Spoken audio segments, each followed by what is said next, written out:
알람 소리에 마지못해 눈을 떴지만 온몸을 짓누르는 투명한 무게에 다시 이불 속으로 파고들게 되는 아침을 맞이해 본 적 있으신가요? 그저 어제 좀 무리해서 그렇다고 넘기기엔 마음을 잠식하는 이 무력감이 꽤나 낯설지 않을 겁니다. 혹시 우리가 그저 무기력하다거나 번아웃이 왔다고 생각했던 그 감정이 사실은 우리가 생각하는 것보다 훨씬 더 깊고 복잡한 마음의 심연과 연결되어 있다면 어떨까요? 이 흔한 감정의 이면에 거대한 비밀이 숨어 있을지 모릅니다.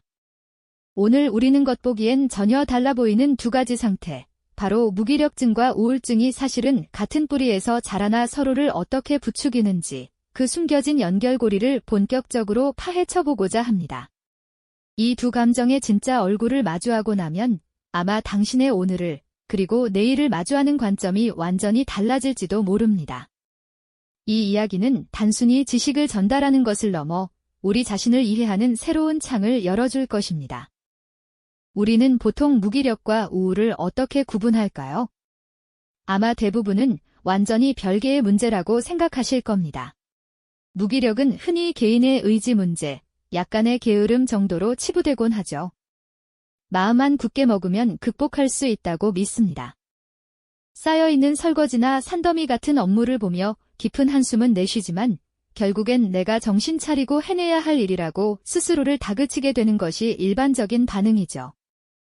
마치 방전된 배터리를 의지력만으로 채우려는 시도와도 같습니다. 반면에 우울증은 어떤가요? 훨씬 더 무겁고 전문적인 영역의 질병이라는 인식이 강합니다. 마음의 감기라는 표현이 대중화되긴 했지만 여전히 스스로의 의지만으로는 어찌할 수 없는 의학적 도움이 필요한 상태라는 경계선이 존재하죠. 그런데 정말 놀라운 점은 이렇게 사회가 그어놓은 경계가 무색할 만큼 두 감정이 우리 삶에 드러내는 모습이 소름 돋게 닮아있다는 사실입니다. 겉모습은 달라도 그들이 남기는 마음의 상처는 놀랍도록 비슷합니다. 예전에는 그렇게 즐거웠던 취미 활동에 아무런 흥미를 느끼지 못하고 사람들과의 만남이 버겁게만 느껴지며 오늘 점심 메뉴를 고르는 아주 사소한 결정조차 거대한 산처럼 다가오는 순간들이 대표적인 예시입니다. 아침에 눈을 뜨는 것 자체가 하나의 거대한 과업처럼 느껴지고 활기 넘치는 세상 속에서 나 홀로 시간이 멈춘 듯한 그 깊은 고립감은 무기력과 우울이 공유하는 아주 선명하고도 슬픈 공통의 풍경인 셈입니다. 그렇다면 겉보기엔 다르지만 속은 이토록 닮아있는 두 감정의 근원적인 연결고리는 대체 어디에 있는 걸까요? 그 비밀을 풀 열쇠는 바로 우리 머릿속 복잡하고도 정교한 뇌과학의 세계에 숨어 있습니다. 우리 뇌 속에서는 기분과 의욕, 활력을 조율하는 수많은 화학물질들이 마치 거대한 오케스트라의 연주자들처럼 쉴 새 없이 신호를 주고받으며 감정의 교향곡을 연주하는데요. 이 조화가 모든 것의 시작입니다. 이 오케스트라에서 가장 중요한 연주자 중 하나가 바로 도파민입니다.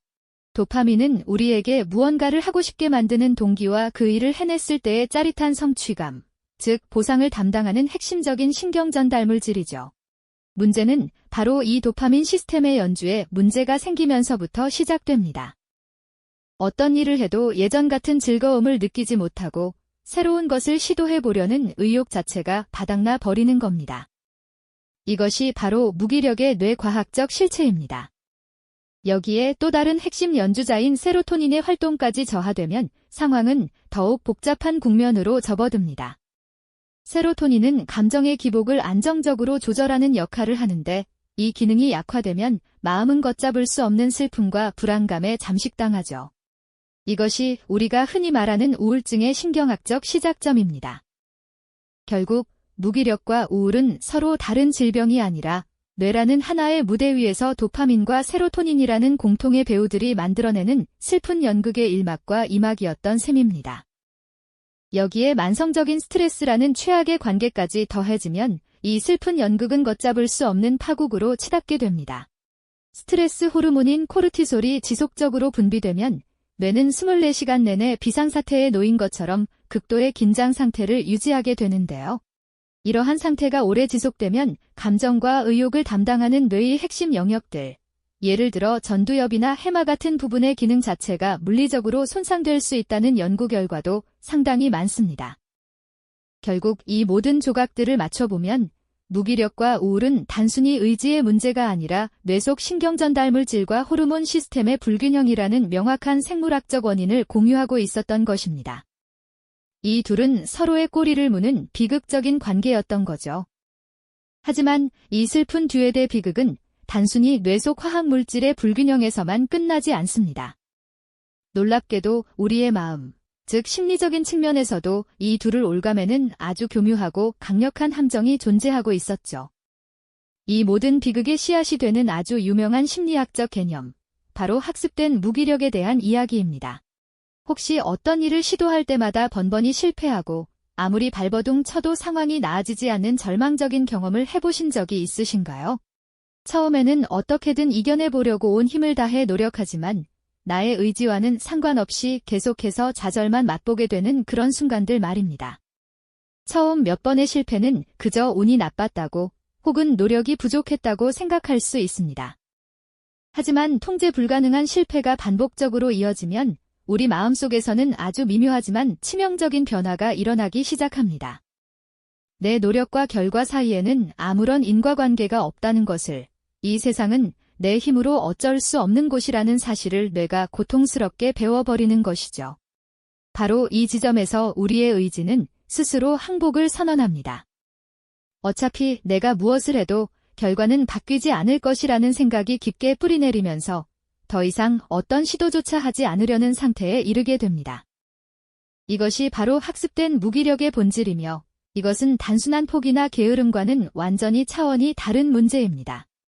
마치 보이지 않는 거대한 벽에 둘러싸여 탈출을 포기한 사람처럼 마음의 에너지가 완전히 방전되어 버리는 겁니다. 희망이라는 이름의 동력이 꺼져버린 엔진처럼 일상 속 아주 사소한 일을 해낼 의욕조차 상실하게 되는 이 상태는 만성적인 무기력증으로 이어지는 가장 확실한 경로가 됩니다. 문제는 이 학습된 무기력이 단지 행동을 멈추게 하는 것에서 그치지 않는다는 점입니다. 이것은 생각의 방향 자체를 뒤틀어버리면서 우울증이라는 더 깊고 어두운 심연으로 향하는 문을 활짝 열어젖히는 역할을 하죠. 내가 무엇을 해도 소용없다는 생각은 아주 쉽게 나는 아무것도 할 수 없는 무가치한 존재다라는 자기 비하로 변질되기 때문입니다. 통제권을 상실했다는 절망감은 자존감을 갉아먹고 세상에 대한 부정적인 인식을 강화시킵니다. 과거에는 즐거움을 주었던 모든 것들이 의미를 잃고 미래에 대한 어떤 긍정적인 기대도 할 수 없게 되죠.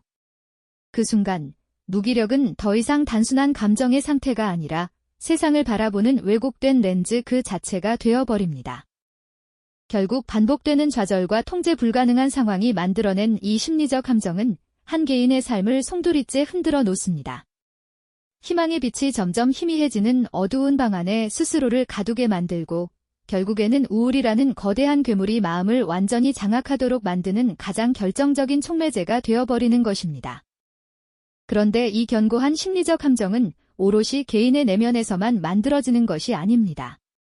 우리가 발딛고 살아가는 이 시대 자체가 어쩌면 그 함정을 더욱 깊고 어둡게 만드는 거대한 설계자일지도 모릅니다. 끝없이 펼쳐지는 경쟁의 트랙 위에서 우리는 잠시도 멈출 수가 없죠. 잠시라도 뒤처지면 안 된다는 불안감, 더 높은 곳으로 올라가야 한다는 압박감은 우리의 에너지를 끊임없이 소진시킵니다.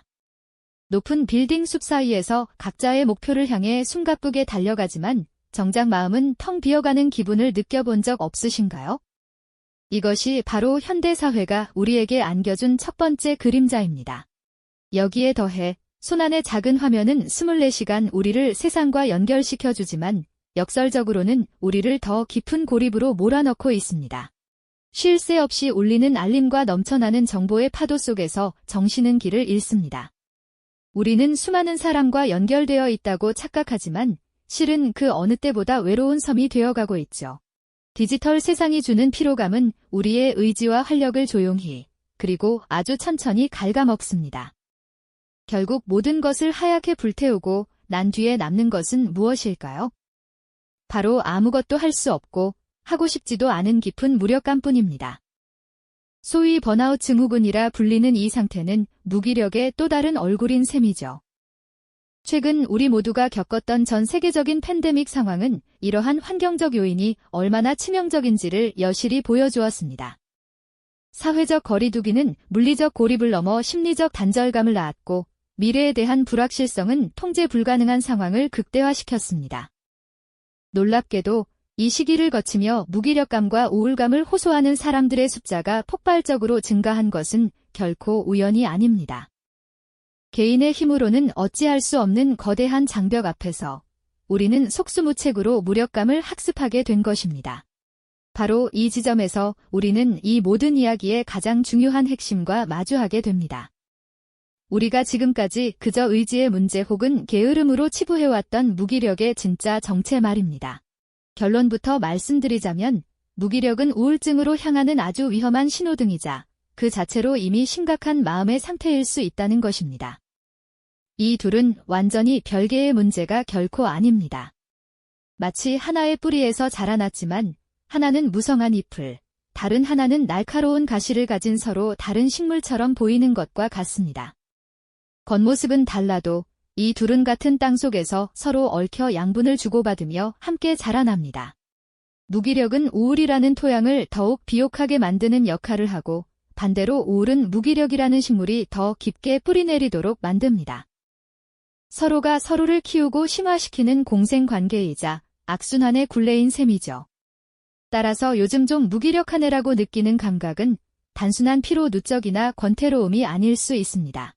그것은 우리 마음의 가장 깊은 곳에서 보내는 절박한 구조 신호일지도 모릅니다.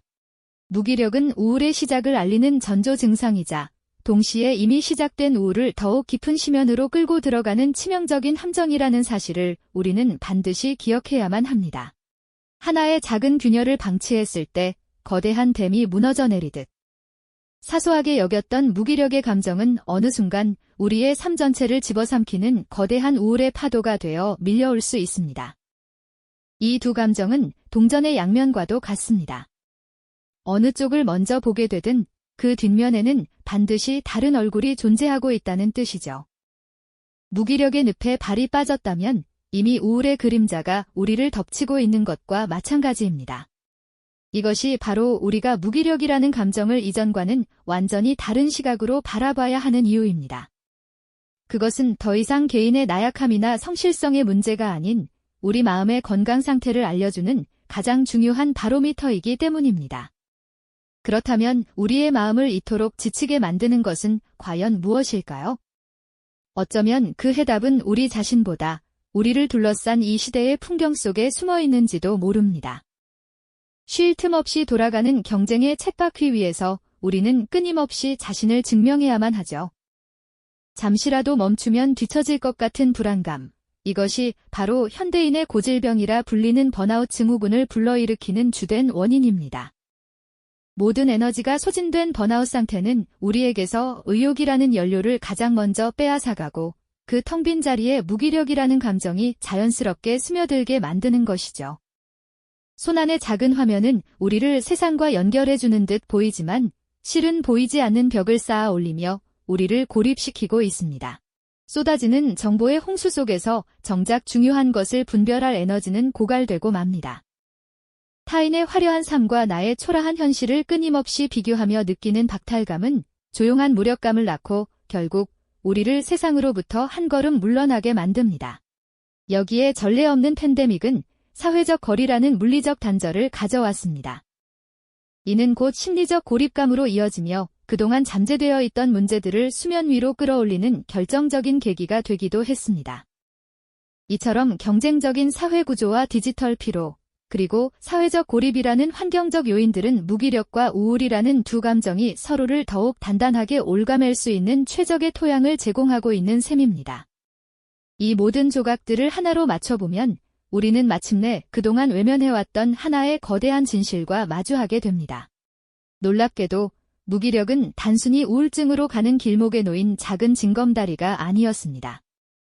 그것은 게으름이나 의지박약이라는 꼬리표 뒤에 숨겨진 우울이라는 거대한 빙산의 또 다른 단면이었던 겁니다.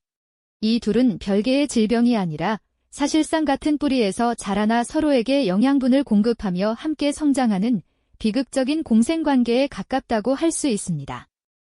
한쪽이 깊어지면 다른 한쪽도 따라서 짙어지는 마치 그림자와 본체처럼 서로를 떼어놓고 생각할 수 없는 운명 공동체인 셈이죠. 아무것도 하고 싶지 않은 무기력한 상태는 우리를 행동하지 못하게 만듭니다. 그리고 그 결과로 찾아오는 자책감과 상실감은 우울의 감정을 더욱 깊게 만들죠. 깊어진 우울은 다시 우리의 모든 에너지를 앗아가며 더 깊은 무기력의 늪으로 우리를 끌어당기는 악순환이 멈추지 않고 반복되는 것입니다. 문제는 이 연결고리가 너무나 교묘하고 은밀해서 대부분의 사람들이 자신이 그 덫에 걸려들었다는 사실조차 인지하지 못한다는 점에 있습니다. 그저 요즘 좀 피곤해서 그래, 내가 나약해서 그래라고 생각하며 방치하는 사이. 무기력과 우울은 우리의 마음속에서 걷잡을 수 없이 거대한 괴물로 자라나게 됩니다. 그렇기 때문에 우리는 반드시 기억해야만 합니다. 무기력은 우울이 보내는 첫 번째 경고 신호이자 동시에 한 번 빠지면 헤어나오기 힘든 우울을 더욱 심화시키는 치명적인 함정이라는 사실을 말입니다. 이것이 바로 무기력을 단순한 감정의 문제가 아닌 우리 삶 전체를 위협할 수 있는 심각한 상태로 인식하고 적극적으로 대처해야 하는 이유입니다. 이처럼 무기력은 우리 정신에 드리워지는 우울이라는 거대한 그림자의 시작점이자 그 그림자를 더욱 짙게 만드는 악순환의 고리라고 할 수 있습니다. 문제는 현대사회가 이 고리를 끊어내기 어렵게 만드는 강력한 자석처럼 작동하고 있다는 점이죠. 우리는 잠시도 멈추는 법을 잊은 듯한 세상에 살고 있습니다. 끝없이 울리는 스마트폰 알림과 소셜미디어 속 타인의 화려한 일상은 잠자는 시간을 제외하고는 우리에게 끊임없이 무언가를 해야 한다는 압박감을 심어주죠. 이러한 과도한 자극과 정보의 홍수 속에서 우리의 뇌는 말 그대로 방전 상태에 이르게 됩니다. 이것이 바로 디지털 피로, 즉 번아웃 증후군이 현대인의 고질병처럼 번져나가는 이유이며 무기력의 늪을 더욱 깊게 파는 주된 원인이 됩니다. 놀랍게도 우리는 역사상 그 어느 때보다 더 많은 사람과 연결되어 있다고 믿지만 동시에 가장 깊은 고립감을 느끼는 시대를 살아가고 있습니다. 화면 속의 피상적인 관계는 진정한 유대감을 대체하지 못하고 오히려 비교와 경쟁을 부추기며 우리를 지치게 만들 뿐입니다.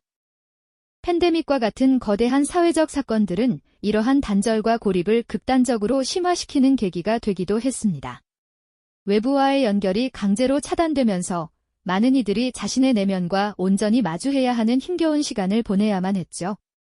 결국 경쟁적인 사회 구조, 쉴 틈을 주지 않는 디지털 환경, 그리고 옅어져가는 공동체 의식은 무기력과 우울이 자라나기에 너무나도 완벽한 토양이 되어버린 셈입니다. 개인의 의지만으로 이 거대한 흐름을 거스르기란 결코 쉽지 않습니다. 그렇다면 우리는 이 거대한 사회적 그림자 앞에서 그저 무력하게 주저앉아 있어야만 하는 걸까요? 모든 것을 환경 탓으로 돌리고 변화의 가능성을 포기해야만 하는 것일까요? 그렇지 않습니다. 바로 여기에 우리가 이 둘의 연결고리를 이해해야 하는 핵심적인 이유가 있습니다.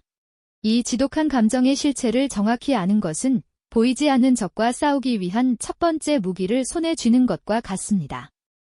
내가 지금 느끼는 이 무기력이 단순히 게으름 때문이 아니라 내 뇌와 마음이 보내는 구조 신호일 수 있다는 사실을 인지하는 것만으로도 상황은 달라지기 시작합니다. 그것은 스스로를 향한 비난의 화살을 거두고 자신에게 필요한 것이 무엇인지 진지하게 들여다볼 기회를 제공합니다. 어쩌면 우리에게 필요한 것은 더 강력한 의지나 채찍질이 아니라 잠시 멈춰서 모든 소음을 차단하고 에너지를 충전할 시간이었을지도 모릅니다. 더 나아가 이 지식은 우리 주변 사람들을 이해하는 새로운 창을 열어줍니다. 늘 의욕 없어 보이던 동료, 약속을 자주 취소하던 친구의 모습 뒤에 숨겨진 깊은 고통의 가능성을 헤아려 볼 수 있게 되는 것이죠. 섣부른 충고나 비난 대신 따뜻한 질문 하나를 건넬 수 있는 여유, 그것이 바로 무너져 내리는 한 사람을 일으켜 세울 수 있는 가장 강력한 지지대가 될 수 있습니다. 우리는 모두 연결된 존재이기 때문입니다. 무기력은 우울이라는 빙산의 일각일 수 있다는 사실을 기억하는 것, 그리고 그 신호를 무시하지 않는 것. 이것이 바로 개인의 문제를 넘어 우리가 속한 공동체의 정신적 건강을 지키는 가장 근본적인 첫걸음이 될 것입니다. 결국 이 모든 이야기의 끝에서 우리가 마주해야 하는 것은 우리 자신의 마음을 얼마나 깊이 들여다보고 있는가에 대한 질문입니다. 바쁘다는 핑계로 혹은 외면하고 싶다는 이유로 마음이 보내는 작은 속삭임들을 너무 오래 방치하고 있지는 않았을까요? 오늘 당신이 느꼈던 그 무기력함은 어쩌면 단순히 어제 잠을 설쳤기 때문이 아닐 수도 있습니다. 그저 모든 것이 귀찮다는 그 감정의 표면 아래에는 훨씬 더 복잡하고 깊은 이야기가 숨겨져 있을지도 모르는 일입니다. 그 이야기는 어쩌면 오랫동안 억눌러왔던 슬픔일 수도 있고 미처 해소되지 못한 분노일 수도 있으며 혹은 방향을 잃어버린 채 방황하는 간절한 꿈의 조각일 수도 있습니다. 중요한 것은 그 신호를 알아차리는 것입니다. 텅 빈 방 안에 홀로 누워 천장을 바라볼 때 밀려오는 그 공허함의 정체를 애써 외면하지 않고 가만히 들여다보는 용기가 필요한 순간입니다.